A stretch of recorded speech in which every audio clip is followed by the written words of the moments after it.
Assalamualaikum Kiai. Waalaikumsalam, ada apa Mas Rona? Maaf Kiai. Mohon nasihatnya. Apakah yang dimaksud dengan manusia berada dalam salah satu dari dua keadaan? Mohon penjelasannya Kiai. Baik, akan saya coba jelaskan, simak baik-baik. Tapi ingat, jangan lupa, sambil mendengarkan, zikir Allah di dalam hati. Baik Kiai. Manusia berada dalam salah satu dari dua keadaan. Keadaan manusia itu hanya bisa di satu tempat, tidak bisa di dua keadaan dalam satu tubuh, tak bisa di dalam malam sekaligus di dalam siang.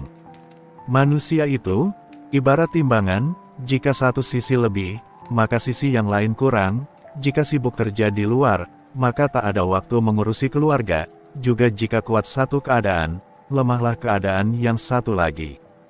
Dua keadaan itu adalah, pertama perhatian kepada dirinya sendiri, dan kedua adalah perhatian kepada Tuhannya.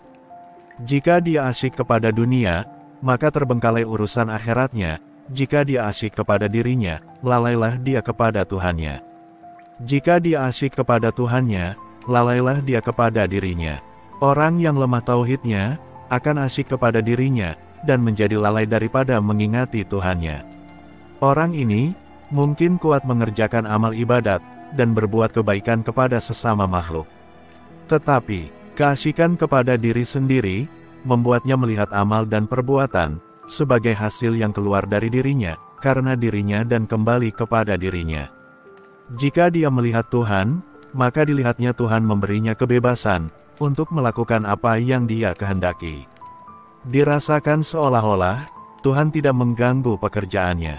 Dia berpegang kepada kenyataan bahwa, Tuhan tidak mengubah nasib sesuatu kaum, sebelum kaum itu mengubah nasibnya. Oleh itu, nasib dirinya terletak dalam tangannya sendiri. Dan, Tuhan memberinya nasib menurut usaha yang disumbangkannya. Bagi menjamin dia mendapat nasib yang baik, maka dia membuat perancangan yang rapi, membuat target yang terancang dengan cermat, dan mengambil tindakan yang diupayakan menimbulkan hasil yang memuaskan sesuai rancangan. Dia memulai harinya dengan menyusun jadwal yang wajib ditaatinya untuk hari itu. Untung malang nasibnya, bergantung kepada kemampuannya untuk merealisasikan apa yang dirancangnya.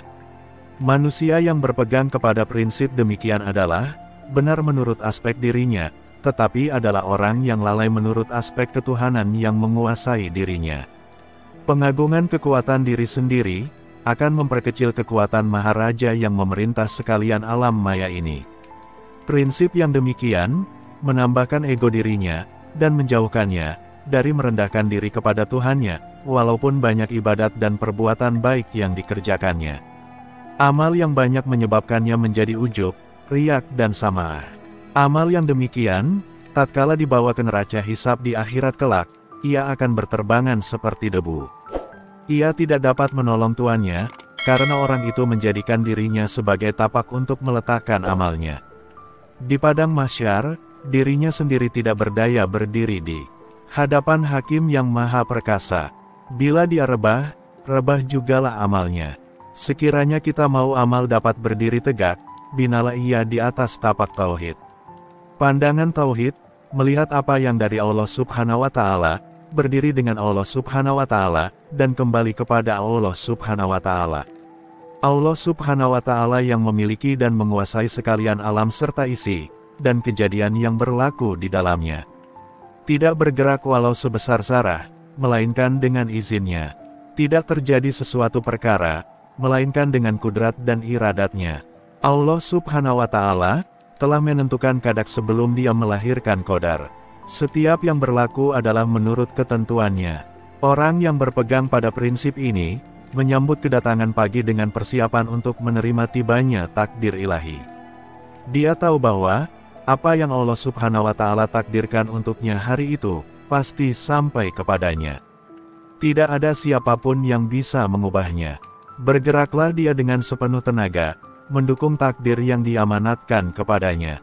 Jangan menganggap orang yang berpegang kepada prinsip tauhid, sebagai orang yang pasif, hanya berpeluk tubuh berpangku tangan.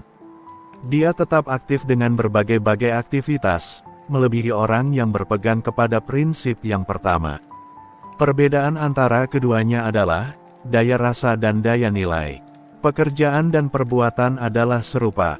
Orang yang pertama merasakan dialah yang melahirkan amal. Dia melihat dirinya yang melakukan amal. Orang kedua melihat dirinya adalah alat, dan Allah Subhanahu wa Ta'ala adalah pelaku yang menggunakan alat. Dia melihat dirinya dipilih oleh Allah Subhanahu wa Ta'ala bagi melahirkan sesuatu perbuatan. Oleh sebab perbuatan yang ditakdirkan untuknya itu menjadi amanat Allah Subhanahu wa Ta'ala kepadanya, maka dia melakukannya sebaik mungkin menurut kadar kemampuan yang Allah Subhanahu wa Ta'ala karuniakan kepadanya, dan dia mengharapkan perbuatan yang lahir dari dirinya itu diridhoi Allah Subhanahu wa Ta'ala. Orang seperti ini tidak panik menerima kedatangan peristiwa besar secara mendadak, karena dia melihat bahwa peristiwa tersebut adalah takdir Allah Subhanahu wa Ta'ala yang sedang berjalan, dan dia berada di tengah jalan laluan takdir itu, lalu dia menerimanya dengan senang hati. Dia yakin bahwa Allah Subhanahu wa Ta'ala yang mendatangkan takdir dalam bentuk peristiwa, maka dia juga yang melahirkan kesan dari peristiwa yang terjadi. Apabila seseorang itu berfungsi mengikut urutan takdir, dia dapat menerima akibat dari takdir itu, walaupun akibat itu tidak menguntungkannya. Jika akibat yang baik sampai kepadanya, dia yakin bahwa Allah Subhanahu wa Ta'ala akan memeliharanya, agar tidak terjadi sia-sia kebaikan yang diterimanya, dan dia bersyukur. Jika akibat buruk yang sampai kepadanya, dia yakin bahwa Allah Subhanahu wa Ta'ala akan menguatkannya dengan kesabaran dan keridhaan, sebab di hatinya yakin, tidak ada kesabaran atau keridhaan akan terjadi tanpa Allah meletakkan di hati yang benar-benar bertauhid, tidak dapat diganggu-gugat oleh apa-apapun. Tenang tak bergeming, karena berpegang teguh pada Tuhan yang tak berubah sepanjang awal dan akhir. Awalnya tidak ada yang mengawali, dan akhirnya tak ada yang mengakhiri. Nah, itulah yang dimaksud. Manusia berada dalam salah satu dari dua keadaan, semoga bisa dipahami. Baik Kiai. Terima kasih atas penjelasannya Kiai. Semoga nasihat ini bisa menjadi pelajaran buat kami semua. Dan semoga kita semua bisa memetik hikmah dari nasihat ini. Amin.